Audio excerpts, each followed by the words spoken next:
What's going on, guys? Oddball Reefer here, back at it with another video.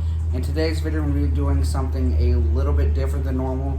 I'm going to start it's like a 4-series, kind of, I don't know what you'd call it, like series.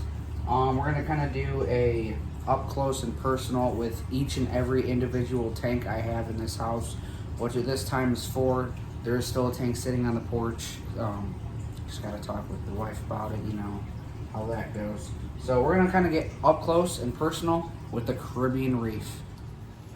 So before I get started, I kind of just want to explain how this is all going to work. Pretty much literally going to get up close and personal, kind of show you what's going on in this reef tank and why I did certain things a certain way. And also kind of show you a few different species of fish, coral, and vertebrates that I have in this specific system. So right here in front of me is the Caribbean Reef. Quite literally just about everything in here I've either collected or have literally had someone hand catch these fish for me. There's a decent amount of fish in here that I have collected though myself, but we're gonna kind of get up close and personal with like certain areas of the tank and kind of what species I placed where. As you can see on this rock, we got a few, like I kind of started a little neglected garden. I just put this one in yesterday. He's a red ultra or whatever they want to call it. He decided that he didn't like that spot, so he's probably gonna move to somewhere else. But I probably got over 15 neglecta in here around this whole entire rock. I did a lot of kind of up and over the tank to kind of just place these shrooms everywhere.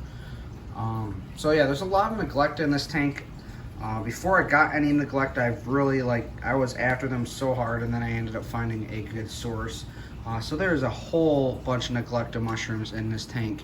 Like I said, everything in here, like I consider this a Caribbean biotope, except for the fact that I have like 2 corals in here that are not, other than the whole entire frag rack, which is like a bunch of Porites, Montiporas, Stylophoras, button scoles, Pavonas, and Indo-Pacific Gorgonian, and other stuff. And then we got this fathead dendro. I mean, you see Tabastria in the Keys and in Florida anyway, so I mean, like, it's not like it's a huge deal. And then we got this Pavona. I thought it looked pretty unique, and it's right here. One second, let me try to find my finger. Right there. Super brown, and actually I really like it, and it kind of looks similar to certain coral in the Caribbean. I can't think of the species off the top of my head for some reason. I am drawing a blank. But yeah, so those are the only corals that are actually in the rock work. Like I said, obviously a fathead dendro is not a Caribbean coral, other than the fact that you can find certain Tabastrias in the Caribbean. And obviously the Pavona is not Caribbean, but everything else is, we got a couple Porites up top. Those came in off of aquaculture live rock from the Keys. We have a telesto coral down here. This is a white telesto. This is actually very common down in the Florida area, even up in Tampa Bay and the Gulf of Mexico. It can be found, kind of zoomed in a little close here. Giant split pore Gorgonian. When I first got this guy, it was probably right here, and then it's grown, and then it's grown to the side. Not sure entirely what's up with that, but at least it's growing. We got a Discostoma sanctotomi right there, St. Thomas mushroom, as most people would call it. Candelabra. This thing is like fully encrusted on the rock, and it's actually starting to shoot up its own shoots, which I think is crazy. Same with up here. This is, one second, let me get this moving, sorry guys. This is actually a frag of this guy right here. I cut off a piece like that, and now that's what's happening. Look at all those small branches. It's crazy. This is Briarium. It's a nice chunk that I found down in the Keys. I'm not sure what's going on at the top there. It was doing that before. I cut it down quite a ways, and it still is doing the same thing. So I don't know if it's an infection or if it's just getting too much light, so I'm gonna have to deal with that.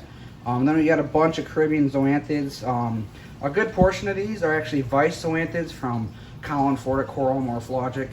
I've picked off some nice frags off of him. And then there's a few other species, Socialis. We got those. Those are from the Keys. There's a couple other ones that I have collected. And down here, this guy is from Tyler Johnson, down in the Keys. This is a blue zoanthid right here. It's not really deep water. I mean, it's in deep water on the reef. The blue color, you don't see that very often, so I think it's really cool to have that in the reef tank. There's another neglected mushroom that made its way on the floor from the neglected garden that I tried to attempt. They will move until they're happy, just so you know.